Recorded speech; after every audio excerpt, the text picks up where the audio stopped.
Bonjour, je suis Alden. Personne n'est venu aux funérailles de ma mère sauf moi. Pas ma sœur, pas mon frère, juste moi et un lys desséché se fanant à côté de son cercueil. Pendant que j'étais assis seul dans cette église vide, il trinquait au champagne avec la nouvelle petite amie de mon père, dans la même maison où maman a rendu son dernier souffle. Je pensais que le chagrin était le pire. Mais le lendemain matin, j'ai ouvert son tiroir et j'ai trouvé ce qu'ils étaient tous si désespérés d'enterrer. Elle n'est pas seulement morte. Ils se sont assurés qu'elle disparaisse. Et maintenant, je m'assure qu'ils ne dormiront plus jamais paisiblement. Mais si vous pensez que ce n'est qu'une histoire de trahison, attendez d'entendre ce qu'elle a laissé derrière elle. Pour moi et seulement pour moi. Le vent poussait les vieilles portes de l'église alors que j'entrais, l'écho de mes chaussures résonnant trop fort sur le plancher en bois. Ça sentait les lys, la poussière, et ce genre de silence qui fait bourdonner les oreilles. J'étais déjà venu ici, à l'époque où elle chantait dans la chorale. Mais aujourd'hui, les bancs étaient vides, à part moi, juste moi. J'ai descendu lentement l'allée centrale, comme si en bougeant trop vite, quelque chose allait se briser.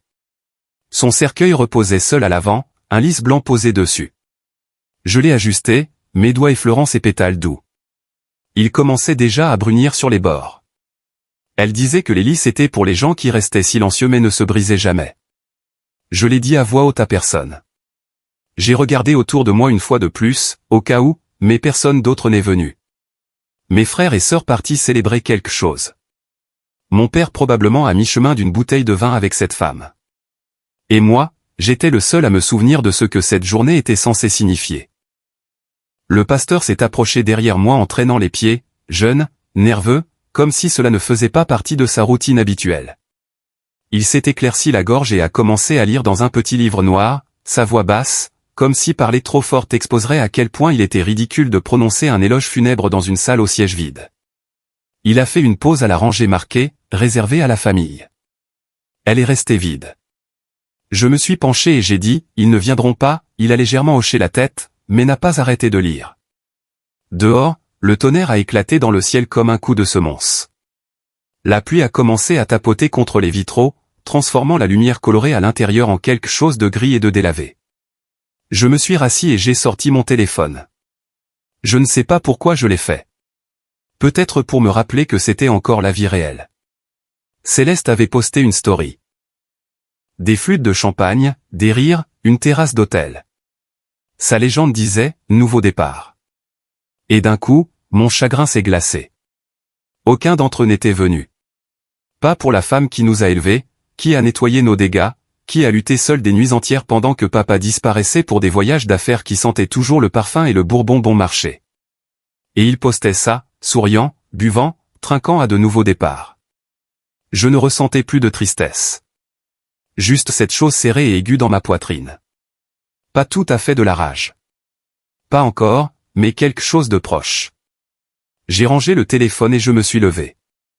Au fond de l'église, j'ai remarqué une silhouette dehors, debout sous la pluie. Madame Kinley, l'amie de ma mère du vieux quartier. Elle n'est pas entrée, elle est juste restée là, son parapluie fermé, se faisant tremper, les yeux fixés sur le vitrail. Peut-être qu'elle sentait qu'elle n'avait pas sa place. Ou peut-être qu'elle ne voulait pas être vue. Je me suis approché du cercueil. Le gardien de l'église s'est approché, ses clés cliquetant nerveusement dans sa main. « Voulez-vous dire quelques derniers mots, mon fils ?» a-t-il demandé. J'ai baissé les yeux vers elle, la femme qui m'a appris à réparer un pneu, à garder des secrets, à me battre loyalement. Il n'y a plus rien à dire à des gens qui ont cessé d'écouter il y a des années, ai-je répondu. Il a hoché la tête et a lentement refermé le couvercle. Ce son, le bruit sourd mais final, a résonné dans ma colonne vertébrale, comme un chapitre se fermant sans une phrase correcte. En sortant, la pluie a frappé plus fort. Un éclair a illuminé le ciel derrière le clocher, le peignant de blanc vif et de violet meurtri. J'ai passé devant la concession familiale, le gravier crissant sous mes chaussures. Et là, il y avait son nom, déjà gravé dans la pierre à côté du sien. Pas un mémorial, pas un espace gardé en son honneur, juste un homme qui planifiait à l'avance, s'assurant d'être enterré à côté de la femme qu'il avait abandonnée. Comme si la proximité dans la mort pouvait effacer l'absence dans la vie. J'ai essuyé la pluie de sa pierre tombale, le bout de mes doigts balayant la terre et l'eau comme si j'essayais de découvrir une vérité plus profonde écrite en dessous. Tu méritais mieux que ça, ai-je dit. Et puis mon téléphone a vibré. Un message de mon père. Dîner demain soir, famille seulement. J'ai fixé l'écran. Pas d'excuses. Pas d'explication, juste une invitation à dîner comme si de rien n'était. J'ai laissé échapper un rire sec, mais il n'y avait pas d'humour dedans, seulement de l'incrédulité. Famille seulement. Les mots frappaient plus fort que la pluie. J'ai fixé ce message pendant une bonne partie de l'heure après être rentré, avoir changé de vêtements, m'être assis à la table de la cuisine, regardant une auréole d'eau grandir sous ma tasse de café pendant que l'horloge murale avançait vers quelque chose que je ne voulais pas affronter. Je n'ai pas répondu, pas besoin. Il savait que je viendrais, non pas parce que je le voulais, mais parce que c'est ce que je faisais toujours. Venir. Nettoyer. Tenir ma langue. Le temps que j'arrive sur le parking du Grovewood, le ciel s'était assombri en un bleu marine poussiéreux. Les derniers rayons du coucher de soleil se cachaient derrière la crête bleue. Je suis resté dans ma voiture quelques minutes de plus, les vitres légèrement embuées par ma respiration, me demandant si je devais simplement partir. Au lieu de cela, j'ai attrapé mon manteau, qui sentait encore faiblement les bougies d'église, et je suis entré. Le restaurant était tamisé, poli, le genre d'endroit où les serveurs chuchotaient et les verres cliquetaient comme des carillons. Je les ai repérés instantanément, une table ronde près de la fenêtre du fond. Mon père, Harold, était assis le dos droit comme à son habitude, comme si la posture pouvait en quelque sorte compenser le caractère. Diana, la nouvelle petite amie, était assise à côté de lui, pratiquement collée à son flanc, portant des boucles d'oreilles que je ne connaissais que trop bien. Les perles de ma mère. Céleste m'a aperçu et m'a fait signe de venir comme si nous nous retrouvions pour un verre après le travail. Peter, son mari, a levé son verre paresseusement, déjà à mi-chemin de la bouteille chère qu'ils avaient commandée. Il n'a même pas attendu que les fleurs sèchent, ai-je marmonné en m'approchant. Alden, a dit mon père, toujours aussi plat. Content que tu aies pu venir. J'ai hoché la tête, prenant le siège en face de lui. Je pouvais sentir le regard de Diana me parcourir, cataloguant les plis de ma chemise, la tache sur la manche de ma veste. Elle n'a pas dit bonjour. Céleste a levé son verre. Pour aller de l'avant, a-t-elle dit, d'une voix vive et trop répétée. Peter a renchéri. Et pour laisser le passé enterré. Je n'ai pas touché le verre que le serveur a placé devant moi. De l'eau, pas de champagne. J'ai attendu que mon père le remarque. Il ne l'a pas fait. J'ai regardé les bulles monter dans leur flûte. Écouté les rires des tables voisines. Mes mains sont restées à plat sur la table. Maman détestait le champagne, ai-je dit doucement. Céleste a souri en coin, faisant tourner son verre. C'est peut-être pour ça que tu en fais autant. La façon dont elle l'a dit, désinvolte, dédaigneuse, a fait s'envoler des années de ma patience. Je n'ai pas répondu. J'ai regardé autour de moi à la place. Tout ici brillait. Tout sauf nous. Harold a commencé à plier sa serviette comme un contrat. Pour la succession, il n'y a pas grand-chose. Je me suis occupé de la logistique. Encore ce mot, logistique. Froid, stérile, final. Comme si toute sa vie pouvait être réduite à des virements bancaires et des comptes clos. Ma mâchoire s'est crispée. Je me suis souvenu de ces mots clairement. Si quelque chose m'arrive, ne les laisse pas s'en occuper. Diana a tendu la main sur la table, plaçant sa main manucurée sur celle de mon père. Son sourire était doux. Pratiqué. Ton père a beaucoup souffert, a-t-elle dit. Nous tous. J'ai baissé les yeux. Ses doigts brillaient. Pas seulement les perles à ses oreilles, mais la bague à sa main droite, celle que je n'avais pas vue depuis des années. La bague de ma mère. La tension s'est installée lourdement entre mes côtes, se resserrant à chaque gorgée qu'il prenait. Chaque faux sourire échangé entre eux. J'ai essayé de rester calme. J'ai essayé de garder le silence. Céleste a rompu le silence, montrant l'écran de son téléphone avec une autre photo, le même toast au champagne de sa story. Tu vois, nous avons trinqué pour elle. Elle l'aurait voulu, a-t-elle dit. J'ai regardé l'écran, puis elle. Vous avez trinqué pendant qu'on la mettait en terre. Le silence s'est abattu sur la table comme une assiette tombée. Même le serveur, à mi-chemin de remplir un verre, s'est figé. Mon père s'est éclairci la gorge, les yeux parcourant le menu comme s'il contenait soudainement les secrets de l'univers. Ça suffit, Alden. Il ne m'a pas défendu. Il ne l'a jamais fait. Je me suis levé. La chaise a raclé bruyamment contre le sol. Personne ne m'a arrêté. Je suis sorti sans mon manteau. Dehors, l'air était froid et vif, mais il était plus pur que la pièce que je venais de quitter. Je me suis appuyé contre le capot de ma voiture, mon souffle s'embuant devant moi. Le restaurant brillait derrière moi comme un mensonge, essayant trop fort d'être beau. J'ai vérifié mon téléphone par habitude. Un nouveau message vocal. La vieille icône clignotait comme un voyant d'avertissement oublié. J'ai appuyé sur lecture. Sa voix, douce, rauque à cause des médicaments vers la fin, a rempli le haut-parleur. Alden, si jamais tu te sens seul, va fouiller dans mes affaires au grenier. Tu trouveras ce qui compte. Je suis resté immobile un long moment. Pas en colère, pas triste, juste conscient, comme si quelque chose avait changé, comme si l'histoire qu'on m'avait racontée toute ma vie était sur le point de se déchirer aux coutures. Au grenier, a-t-elle dit. Peut-être le seul endroit où elle n'avait pas encore été effacée. Je suis rentré un peu après 22 heures, toujours dans mon costume de funérailles de la veille, encore humide de ma sortie du Grovewood. Je n'ai pas allumé de lumière en entrant, je suis monté à l'étage de mémoire. Chaque marche craquait d'une manière qui me rappelait que la maison était trop silencieuse depuis trop longtemps. La porte du grenier était raide, coincée comme si elle n'avait pas été ouverte depuis des années. Quand elle a finalement cédé, l'odeur m'a frappé en premier. Poussière, carton, vieux tissu, et autre chose. Quelque chose de fatigué. Le genre de fatigue qui ne dort pas, qui persiste. J'ai actionné l'interrupteur. Rien. J'ai tiré sur la corde. Une faible ampoule a vacillé au-dessus, projetant des ombres qui dansaient sur les boîtes, empilées comme des promesses oubliées. J'ai avancé plus loin. L'air était plus épais là-haut. Les boîtes étaient étiquetées de l'écriture de maman. Toujours soignée et nette, comme une maîtresse d'école corrigeant des copies. Église, cuisine, école Alden. J'ai attrapé la plus proche, marquée, cuisine. J'ai soulevé le couvercle. Des ronds de serviettes dépareillées. Une salière ébréchée en forme de cardinal. Un moule à gâteau avec une marque de brûlure sur le bord. Tout était inutile, tout était à elle. À côté, sous un vieux plaid, j'ai trouvé la photo. Nous. Un dîner du dimanche d'une année oubliée. Nous avions l'air plus jeunes, nos sourires plus larges.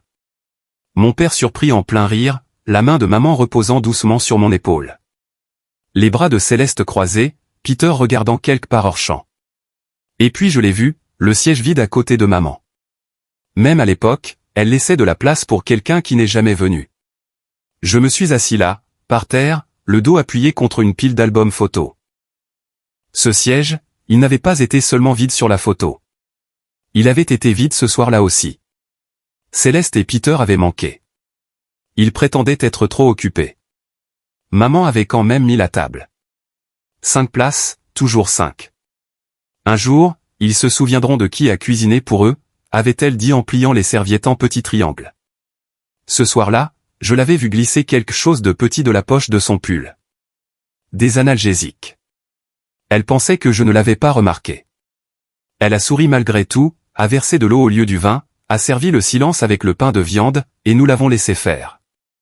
J'aurais dû poser plus de questions. J'aurais dû voir combien de fois elle grimaçait en remuant la purée, mais elle s'assurait de ne pas gâcher le repas. C'était sa façon d'être. Je me suis levé, époussetant mon pantalon, et je me suis dirigé vers l'autre bout du grenier, le côté le plus éloigné, près du vide sanitaire. C'est là que les chaises de la salle à manger avaient été stockées après la rénovation. Et c'est là que je l'ai vu. Le vieux coussin de siège, légèrement taché, encore moulé par la façon dont elle s'asseyait. En dessous, quelque chose a attiré mon attention. Une serviette pliée. Je me suis agenouillé. Du rouge à lèvres, mais pas sa teinte. Celui-ci était plus récent, plus audacieux, une couleur que maman ne portait jamais.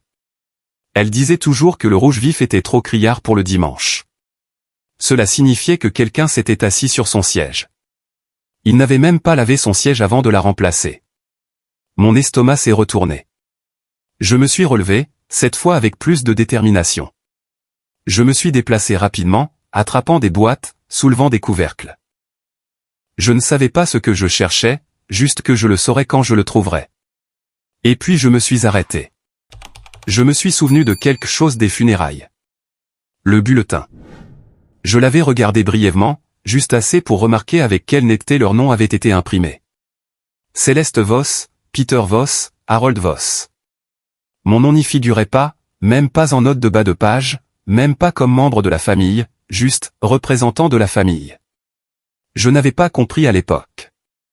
Je pensais que c'était une erreur d'impression. Ce n'était pas du chagrin. C'était une suppression. Ils étaient en train de me rayer, non seulement des dîners ou des décisions, mais de la mémoire elle-même. Je le sentais maintenant, dans ce grenier, dans la poussière sur son moule à gâteau, dans le cadre vide appuyé contre le mur. Je n'étais pas censé trouver ça, et c'est peut-être pour ça qu'elle me l'a laissé. Je me suis rassis, cette fois au bord du grenier, là où le plafond était bas, juste pour respirer, juste pour m'arrêter. Mais quelque chose m'a piqué sur le côté. J'ai glissé la main sous la lame de plancher où je m'étais appuyé, ma main effleurant un éclat de métal. Une clé, minuscule, usée, froide au toucher, scotchée sous une poutre avec du ruban de masquage jauni. Un mot enroulé autour, d'une vieille écriture. Pour celui qui est resté. Je n'ai pas pleuré, je n'ai pas tremblé, j'ai juste regardé. Elle savait. Même à l'époque, elle savait qu'il partirait. J'ai fermé la main sur la clé et j'ai chuchoté, « Je suis toujours là, maman. » Dehors, le tonnerre a de nouveau grondé.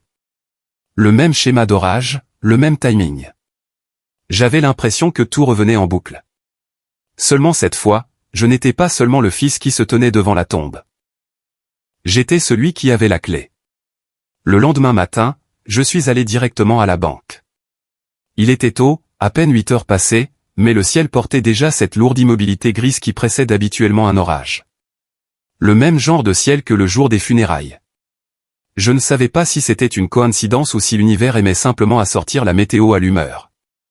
Je me suis garé devant le vieil immeuble en briques de l'avenue Biltmore, la même banque que ma mère utilisait depuis avant que je ne sache épeler mon propre nom. Rien n'avait changé. Les fausses fougères près des fenêtres de devant avaient toujours l'air poussiéreuses.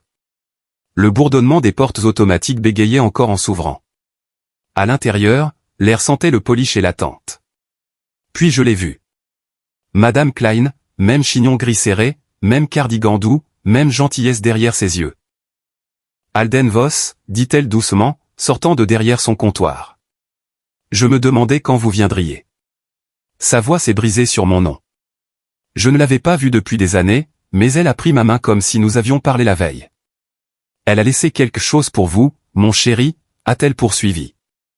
Elle m'a dit de le garder jusqu'à ce que, eh bien, jusqu'à ce que vous soyez prêt. Elle m'a conduit dans un couloir étroit, au-delà des guichets, jusqu'à la section des coffres. Le bourdonnement des lumières au-dessus semblait plus fort ici. Une petite boîte en métal reposait sur la table, pas plus grande qu'une boîte à chaussures. Mon nom était scotché sur le dessus, de l'écriture de ma mère. C'était indubitable.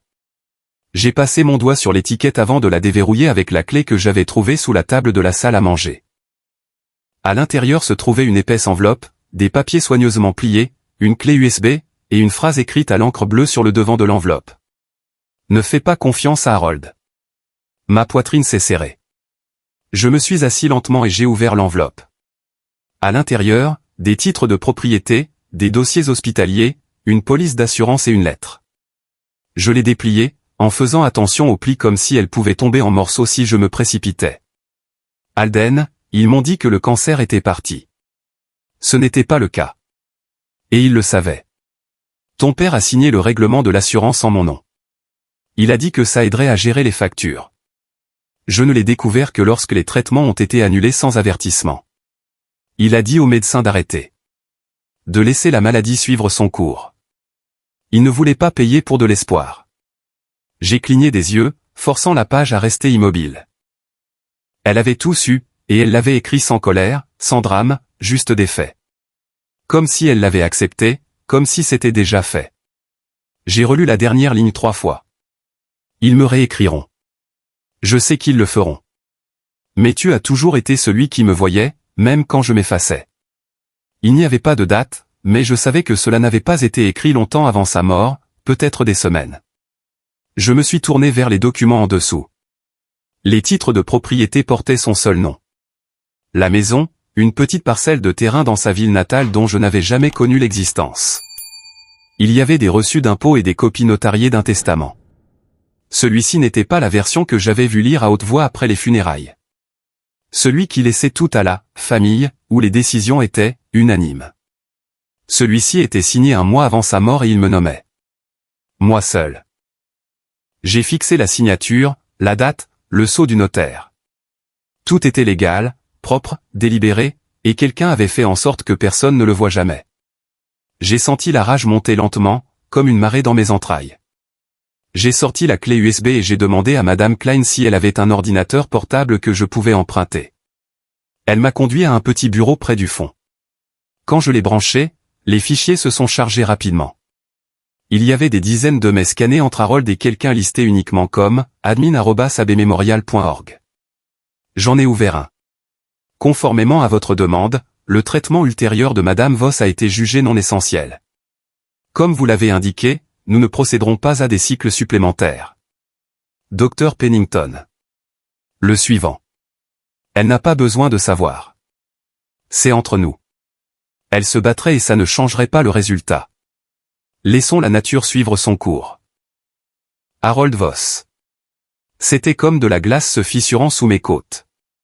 Il avait su, il l'avait regardé s'affaiblir, l'avait regardé dépérir, et pendant tout ce temps, il jouait à la maison avec sa nouvelle femme parfaite, et versait du champagne avec les mêmes mains qui avaient signé son arrêt de mort. J'ai copié les fichiers, imprimé ce que je pouvais, stocké le tout sur une nouvelle clé USB, et scellé les originaux dans une nouvelle enveloppe que Madame Klein m'a donnée. Avant de partir, elle s'est tenue sur le pas de la porte et a dit tranquillement. Elle m'a dit que ce jour viendrait, que vous sauriez quand arrêter de pardonner. Je n'ai rien dit. J'ai juste hoché la tête parce qu'elle avait raison. Je suis sorti sur le parking. Le vent s'était levé. Les arbres le long du trottoir se penchaient légèrement comme pour se préparer à quelque chose. Mon téléphone a vibré dans la poche de ma veste. J'ai vérifié l'écran. Céleste. Papa veut te voir. Urgent. Bien sûr qu'il le veut. J'ai regardé la clé, toujours chaude dans ma paume après le coffre. Oh, mes doigts se sont lentement refermés dessus. Ils ont enterré plus que son corps. Ils ont enterré sa vérité. Plus maintenant. L'allée était encore humide de la pluie du matin. Je me suis garé sur le trottoir au lieu d'entrer. Il y avait quelque chose de trop familier, de trop docile, à entrer complètement. La lumière du porche était allumée, même s'il était à peine 17 heures. Je n'avais pas mis les pieds dans cette maison depuis les funérailles. Le revêtement avait été nettoyé à haute pression, et il y avait de nouvelles plantes en pot là où les carillons de maman étaient suspendus. Quand j'ai frappé, la porte s'est ouverte avant le deuxième coup. Et elle était là, Diana. Blonde, les cheveux bouclés serrés comme si cela avait pris 2 heures et une bombe de lac. Les yeux trop grands, trop accueillants. Mais ce n'est pas le sourire qui m'a arrêté. C'était le parfum, gardénia et pluie. Le parfum de ma mère. Pas quelque chose de similaire. C'était le sien. Je suis resté là, laissant l'air me frapper le visage. Elle n'a pas semblé remarquer ma pose. Entrez, a-t-elle dit, s'écartant avec une grâce étudiée. Je n'ai pas bougé. Vous avez trouvé ça dans sa commode? Ma voix était stable, mais je pouvais entendre le gravier en dessous. Les yeux de Diana ont vacillé de confusion, mais le sourire n'a jamais quitté ses lèvres. Oh, ça. Elle a touché légèrement son cou. Votre père me l'a donné. Il a dit que ça lui rappelait des temps plus heureux. Je suis entré sans un mot. Le salon était plus chaud que dans mon souvenir, plus lumineux en quelque sorte, pas un seul rideau tiré, toutes les lumières allumées. Mais ce qui m'a frappé, ce sont les murs, les photos réarrangées, des photos de vacances et de congés. Mais maman manquait sur toutes. Sa place sur la cheminée, autrefois occupée par sa photo de mariage, était maintenant occupée par une photo encadrée de Diana avec les enfants de Peter au barbecue du 4 juillet dernier. Même le piano avait été déplacé. Je me suis dirigé vers l'escalier et j'ai fait une pause. Où est la photo de maman, ai-je demandé, sans me retourner. La voix d'Harold est venue du bureau, sèche et répétée. Nous allons de l'avant, Alden. Tu devrais aussi. Céleste et Peter étaient déjà assis dans le bureau. Céleste faisait semblant de faire défiler son téléphone. Peter avait l'air de vouloir être n'importe où ailleurs. Je suis resté dans le couloir, entendant le faible son d'une musique de piano. Quelqu'un avait mis une playlist. Doux, instrumentale. Je connaissais cet air. Maman le jouait le dimanche matin juste avant de faire des brioches à la cannelle. Diana fredonnait depuis la cuisine. Faux. Tout était faux. Je suis entré dans le bureau et j'ai pris le siège vide en face de mon père. Harold n'a pas levé les yeux au début. Il sirotait quelque chose de brun dans un verre lourd. Du bourbon, probablement. Son visage était plus ridé que dans mon souvenir, mais les yeux étaient les mêmes. Vif, calculateur, distant. Nous voulions parler, a-t-il dit, rencontrant enfin mon regard. Ta mère n'a pas laissé grand-chose, mais nous voulons que tu te sentes soutenu. Il a fait glisser une enveloppe sur la table basse. Elle était assez épaisse pour être un chèque, pas assez épaisse pour être sincère. Je ne l'ai pas touchée. Vous avez falsifié sa signature, n'est-ce pas? La question a atterri comme une gifle dans la pièce. Céleste s'est figée. Les yeux de Peter se sont écarquillés. Le verre d'Harold s'est arrêté en l'air. C'est une sacrée accusation, a-t-il dit tranquillement. Peter a été le premier à craquer. C'est insensé, mec. Allons. J'ai sorti l'email imprimé de la poche de mon manteau et je l'ai posé doucement sur la table, en lissant le pli. Alors peut-être que l'un de vous peut expliquer ça, ai-je dit en tapotant la page. Laissons la nature suivre son cours. Ce sont tes mots, papa. Harold n'a pas bougé. Céleste a cligné des yeux rapidement, comme si en gardant les yeux humides assez longtemps, rien de tout cela ne collerait. Peter s'est penché en avant, examinant le document. Ça pourrait être un faux. J'ai secoué la tête. Ça vient de son dossier médical.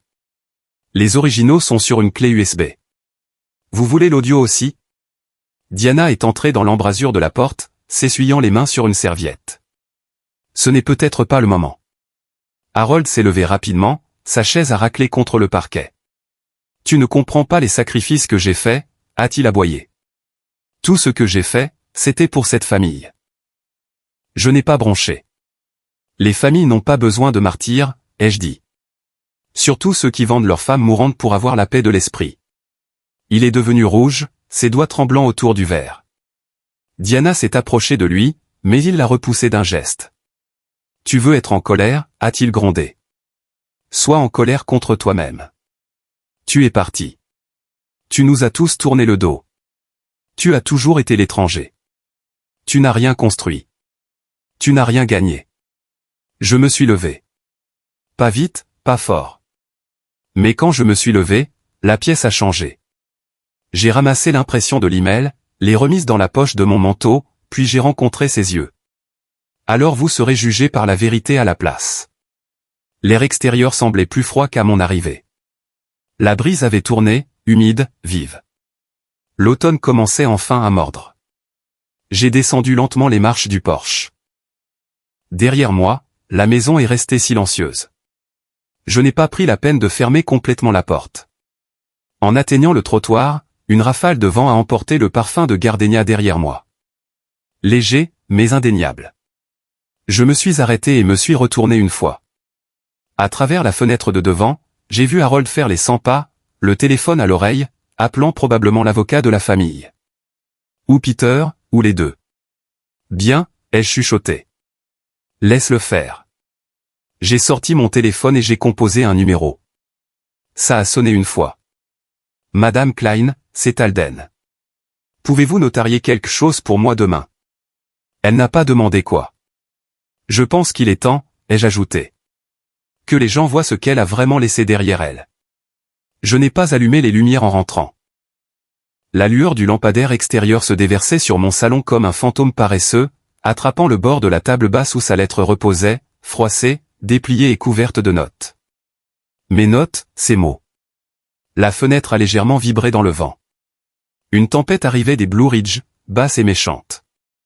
Le genre de tempête qui faisait gémir les planchers et vous faisait vérifier les serrures 2 fois, même si vous viviez seul. Surtout si vous viviez seul. Je me suis assis près de la fenêtre, les jambes repliées comme je le faisais enfant quand je ne pouvais pas dormir. Le genre de nuit où rien ne repose vraiment, même pas le temps. Sur la table, son écriture me fixait. Des courbes familières, des angles vifs, toujours à l'encre noire. Certaines lignes étaient floues. Je ne me souvenais pas avoir pleuré, mais la preuve était là. Des taches humides séchées en pétales de regret. Elle n'était pas seulement en train de mourir, elle chuchotait à la vitre, l'embuant. Elle planifiait. J'ai retracé la lettre à nouveau, mon doigt se déplaçant sur les boucles de son écriture. Quelque chose semblait intentionnel. Pas sa façon habituelle d'écrire, plus mesurée. Des mots soulignés éparpillés comme des miettes de pain. Garde la vérité en sécurité. 4 mots. J'ai attrapé mon carnet et j'ai commencé à les copier. Chaque soulignement, chaque pause, chaque phrase étrangement formulée. Elle avait toujours parlé à double sens. J'aurais dû mieux écouter. J'aurais dû savoir. J'ai continué à lire, encerclant des passages avec mon stylo, quand une ligne m'a sauté aux yeux. Enregistrement. Boîte étiquetée de recettes. Mon cœur s'est serré. Je me suis souvenu de la boîte du grenier. Ruban adhésif rouge sur le coin, marqueur effacé. Cuisine de maman. C'était si ordinaire, si négligé. Je ne l'avais pas ouverte. Je me suis levé, allumant la lumière du couloir. Mes pas résonnaient plus fort que d'habitude. Peut-être parce que l'appartement était trop calme, ou peut-être parce que mon pouls était plus fort que la tempête qui grondait maintenant au-dessus. La boîte du grenier était toujours près du porte-manteau. Je l'ai traînée, me suis agenouillé, fouillant dans de vieux tabliers pliés, des emporte-pièces en plastique, un bulletin d'église plié de 2007. Près du fond, enveloppé dans un torchon, se trouvait un petit lecteur de cassettes noires. 2 cassettes étaient scotchées ensemble, étiquetées de son écriture. « Écoute-moi d'abord », disait celle du dessus. Mes mains n'ont pas tremblé jusqu'à ce que j'appuie sur lecture. Sa voix a rempli la pièce, faible, rauque, mais la sienne. « Si tu entends ça, Alden, je sais qu'ils ont déjà essayé de te raconter leur version des choses. » Je n'ai pas respiré. Je n'ai pas cligné des yeux. Le grésillement crépitait. Ton père s'est assuré que je signe ces papiers sous morphine. Mais je n'étais pas seul cette nuit-là. La bande s'est coupée comme une guillotine. J'ai fixé le lecteur. Mes mains étaient moites, la sueur s'accumulait sous ma chemise. J'ai rembobiné la bande, j'ai appuyé à nouveau sur lecture. Si tu entends ça, puis de nouveau du grésillement. Ton père s'est assuré. Mais cette fois, j'ai attrapé quelque chose sous ces mots. Un bruit de fond. Une chaise qui racle. Une profonde inspiration. Et puis une voix. Masculine. Calme. Trop calme. Signe, Evelyne. C'est mieux comme ça. Je me suis figé. Cette voix. Je l'avais entendu débattre de politique sur la terrasse arrière. Je l'avais entendu demander de la purée. Je l'avais entendu jurer lors des matchs de football. C'était lui, Harold. J'ai refermé le lecteur d'un coup sec, si fort que le bouton de rembobinage a sauté. Je me suis rassis par terre. Le vent poussait contre les fenêtres maintenant, comme si quelque chose essayait d'entrer ou de sortir. J'ai regardé le plafond. Le ventilateur tournait lentement au-dessus, imperturbable par tout ce qui tournait en silence en dessous. Je vais amener la tempête à l'intérieur de leur maison parfaite, ai-je dit à personne. Je me suis levé, je me suis dirigé vers mon ordinateur portable. Mes mains étaient plus stables maintenant. J'ai téléchargé l'enregistrement, j'ai fait 3 sauvegardes, une sur mon bureau, une sur une clé USB, une dans un email à moi-même, et une autre à Madame Klein. Puis j'ai ouvert un document vierge et j'ai commencé à taper une note. Céleste, Peter, si vous voulez savoir ce que notre père a vraiment enterré, venez à la maison demain. J'ai fait une pause, j'ai regardé le mot « notre », puis je l'ai supprimé. Si vous voulez savoir ce que père a vraiment enterré, venez à la maison demain. J'ai sauvegardé le fichier et j'ai mis un rappel dans mon calendrier pour le lendemain matin. Je suis retourné à la chaise près de la fenêtre. La pluie avait commencé, pas forte, juste régulière. Le genre qui rend tout un peu flou si on regarde assez longtemps. Des éclairs dansaient bas dans le ciel. Le reflet a frappé la fenêtre juste comme il fallait, et pendant une seconde, j'ai vu un visage me regarder qui n'était pas le mien. C'était le sien. Même front plissé, mêmes yeux, même refus de se briser. Pas cette fois, ai-je marmonné. J'ai tiré la couverture sur mes épaules et je me suis adossé. Le seul son qui restait était la pluie. Le temps que j'arrive sur la vieille allée de gravier, les nuages s'étaient dispersés, mais la tempête n'était pas vraiment partie. Elle était juste devenue silencieuse, comme si elle attendait le deuxième round. Des branches jonchaient la pelouse de devant, quelques petites reposant contre le porche comme si elles avaient essayé de frapper et avaient été ignorées. La pelouse avait l'air fatiguée. Moi aussi. La porte d'entrée était déjà déverrouillée. Je suis entré. L'odeur de vin et de rôti flottait encore dans l'air. Quelque chose de trop cuit, quelque chose d'oublié. Ma mère aurait aéré la maison avant que quiconque n'arrive. Diana ne l'a pas fait. Céleste était assise raidement à l'autre bout du salon, les yeux passant de son téléphone au couloir comme si elle voulait y disparaître. Peter se tenait près de la cheminée, les bras croisés, la mâchoire serrée comme quelqu'un qui voulait avoir l'air en colère, mais ne savait pas encore pourquoi. Mon père était assis en bout de table, un journal à la main, non lu. Le bruissement des pages était trop rythmé pour être réel. Diana restait derrière lui, les lèvres pincées, évitant mon regard. Son parfum, l'odeur de ma mère, s'était estompée, mais son souvenir rendait l'air étrange. Je n'ai pas parlé. Je me suis simplement dirigé vers la table, j'ai posé un petit enregistreur noir au centre et j'ai appuyé sur lecture. Sa voix a rempli la pièce. Si tu entends ça, Alden, je sais qu'ils ont déjà essayé de te raconter leur version des choses. Les mots flottaient dans l'espace entre nous comme une fumée que personne ne pouvait dissiper. Peter a bougé.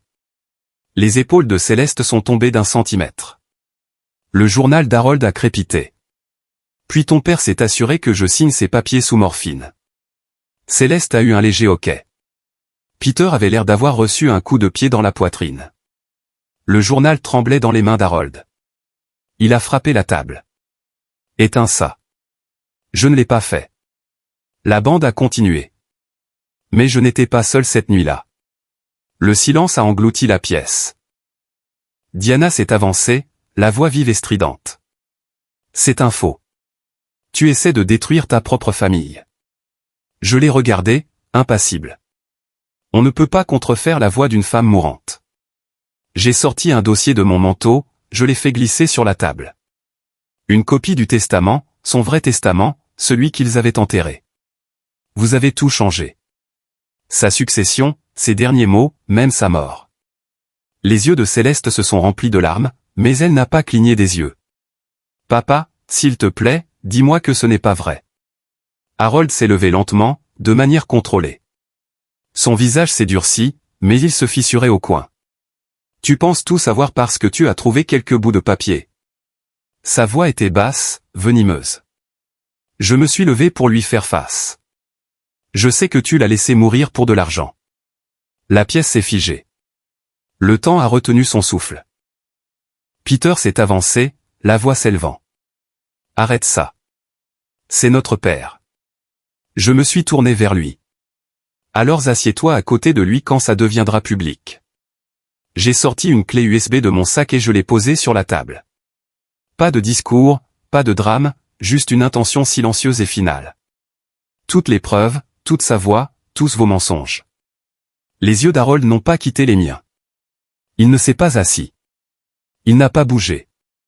Mais le tremblement de sa lèvre en disait assez. D'ici la fin de la journée, ai-je dit, cette maison ne sera plus la vôtre.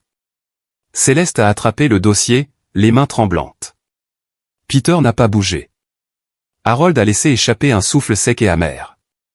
Tu nous as ruinés. Je l'ai regardé, cet homme qui m'a appris à faire du vélo, à équilibrer un chéquier, à sourire les dents serrées. Et j'ai dit doucement, non, tu l'as ruiné, elle.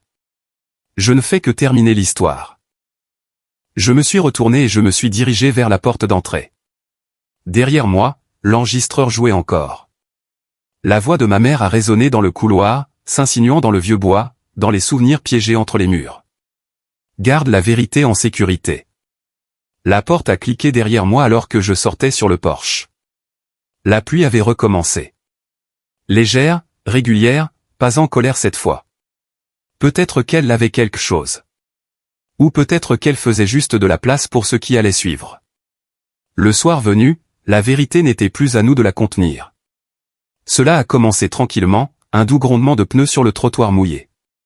Puis le crissement des freins juste au-delà du porche. 2 véhicules ont remonté l'allée. L'un était une camionnette de presse avec le logo de l'Asheville Tribune sur le côté. L'autre, une berline banalisée avec une équipe de tournage à l'intérieur. Leur arrivée n'était pas annoncée, mais pas inattendue.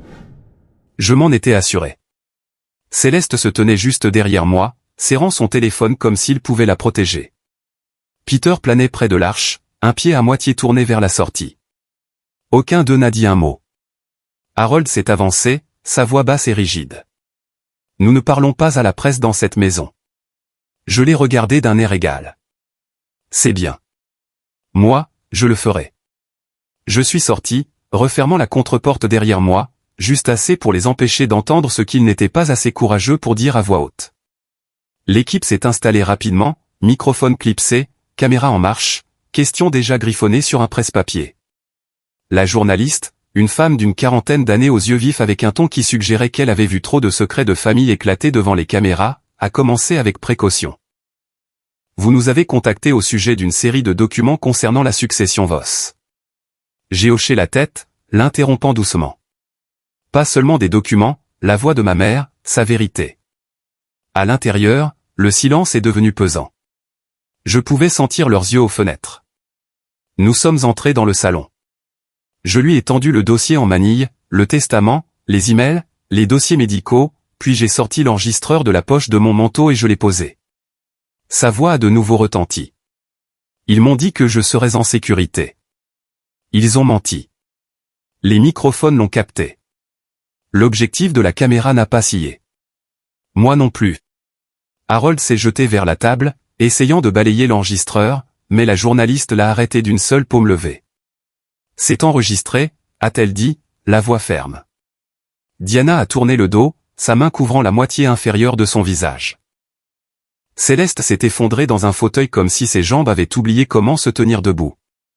Peter a marmonné quelque chose et est sorti en trombe par la porte d'entrée, la claquant derrière lui. Je suis resté immobile. La vérité ne ruine rien qui n'était pas déjà pourri, ai-je dit.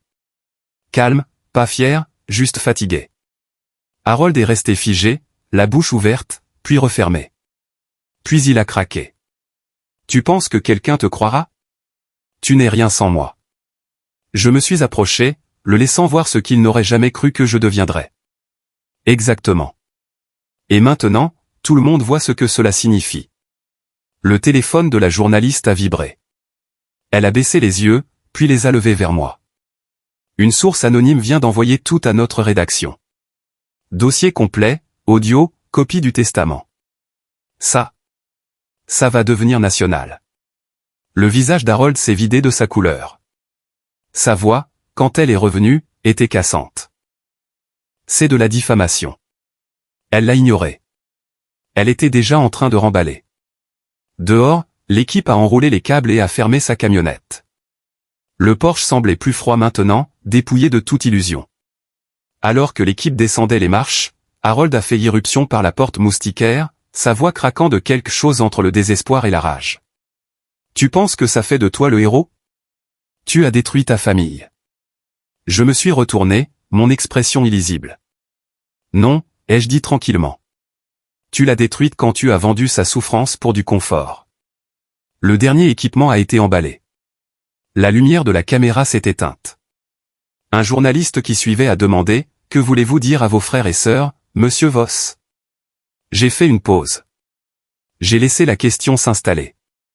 Je veux juste qu'ils se souviennent de qui l'a enterré. Ils ont hoché la tête, l'ont noté, ont continué leur chemin.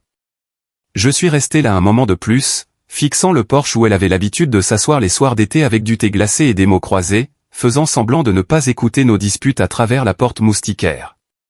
Puis je suis allé à ma voiture. Le trajet du retour a été silencieux. Les routes étaient encore glissantes, mais la tempête était passée. Une faible lumière du soleil perçait par traîner le long de la ligne des Blue Ridge.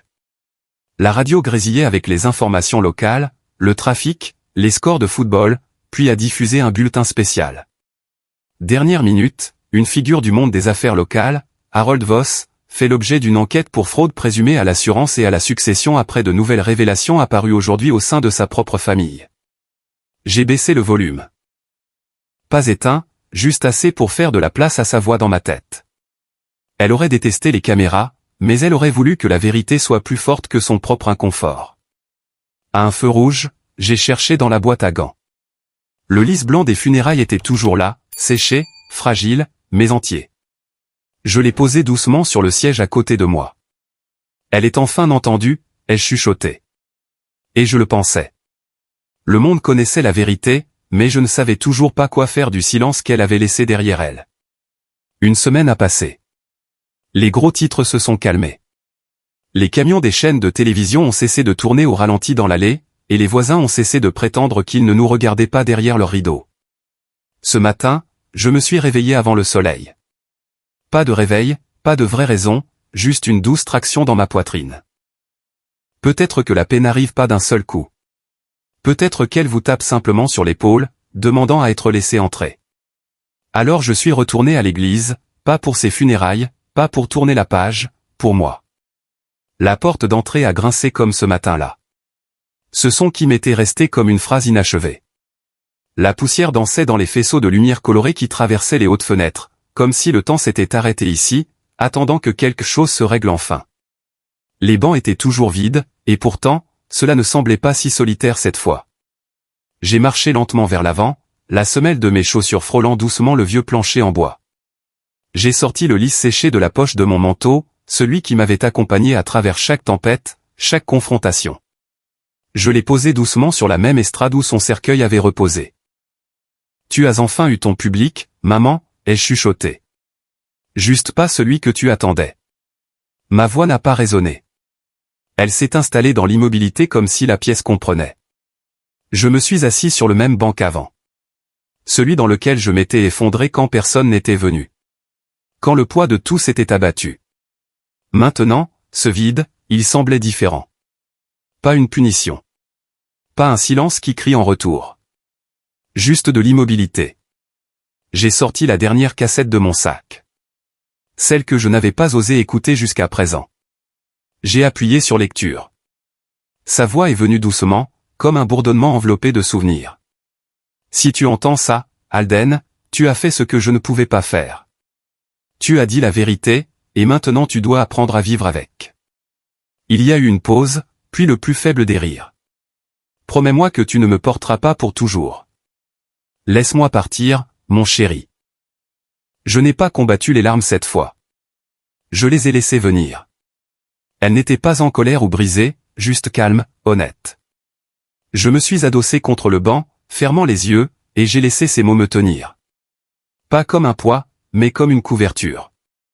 Quand j'ai finalement levé les yeux, quelque chose a attiré mon attention près de l'autel. Des lys frais, pas ceux que j'avais apportés, pas les anciens. Nouveaux, vifs, blancs et pleins de vie. Quelqu'un avait apporté des fleurs. J'ai souri, clignant des yeux à travers les larmes.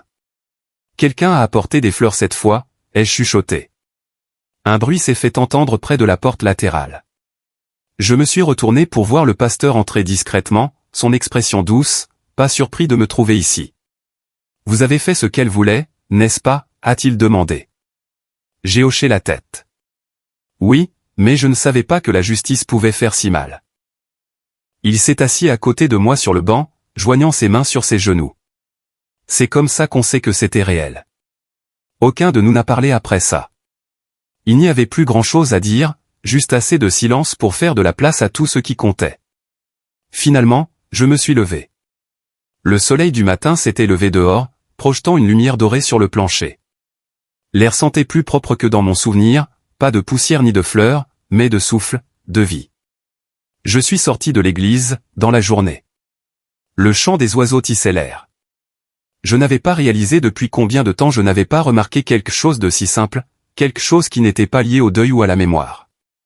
Dans la poche de ma veste, j'ai trouvé sa dernière lettre, celle que j'avais lue 100 fois, mais jamais terminée. Une ligne était restée pliée, non lue. Je l'ai ouverte maintenant. Pour celui qui est resté. Construit quelque chose de beau, même à partir de ce qu'ils ont brisé. Je l'ai repliée lentement, soigneusement, et je l'ai remise dans ma poche. Cette ligne ne faisait pas mal. Elle ressemblait à une permission. Je suis monté dans ma voiture et j'ai pris la direction du nord, vers les montagnes. La radio a fredonné, puis elle a joué cette chanson de piano qu'elle jouait toujours le dimanche matin, celle qu'elle aimait. Je n'ai pas changé de station cette fois. En longeant la crête, les arbres se sont écartés juste assez pour que je voie un panneau d'affichage dans le virage. Le visage d'Harold Sue, en cours d'enquête. Lettres noires sur fond clair. Je n'ai pas ralenti, je n'ai pas regardé 2 fois, j'ai juste continué à conduire. Au revoir, maman, ai-je dit. Et pour la première fois depuis des années, le silence ne ressemblait pas à une absence. Il ressemblait à un chez-soi. Et quelque part entre les montagnes et le ciel, je jure que je l'ai entendu dire « merci ».